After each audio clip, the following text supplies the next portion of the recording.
Let's see this question. The Gibbs energy for the decomposition of Al2O3 at 500 degree Celsius is as follows. ये आपको reaction दे दी.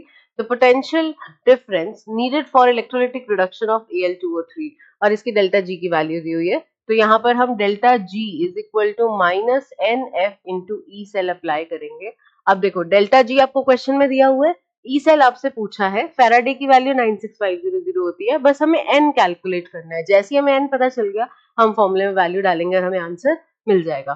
तो N निकालते हैं. देखो ये रिएक्शन है 2/3 Al2O3 gives 4/3 aluminium plus O2.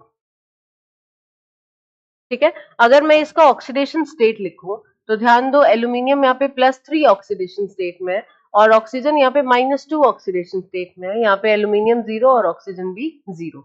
अब एल्यूमिनियम को देखो, +3 से 0 जा रहा है, which is gain of 3 electrons for 1 aluminium. And how many aluminium are there?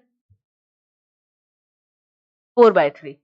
तो 3 इलेक्ट्रॉन्स एक के लिए और 4/3 एल्यूमिनियम.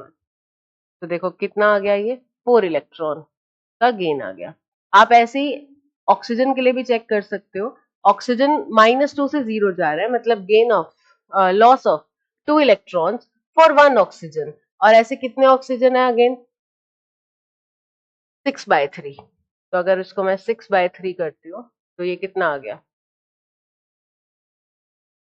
फिर से 4 आ गया, लॉस ऑफ 4 इलेक्ट्रॉन, यानी एक्सचेंज 4 इलेक्ट्रॉन का है, यानी n की वैल्यू हो गई 4. अब हम वैल्यू रखने के लिए तैयार हैं. Delta G is equal to -NFE और डेल्टा G आपको दिया हुआ है 966 किलो जूल, उसको आप जूल में कन्वर्ट कर लेंगे और n की वैल्यू 4 हो गई, फैराडे की वैल्यू 96500 हो गई और E सेल आपको यहाँ से कैलकुलेट करना है. तो E सेल यहाँ से 2.5 वोल्ट आ जाएगा if we talk about magnitude. So the correct answer is option number D.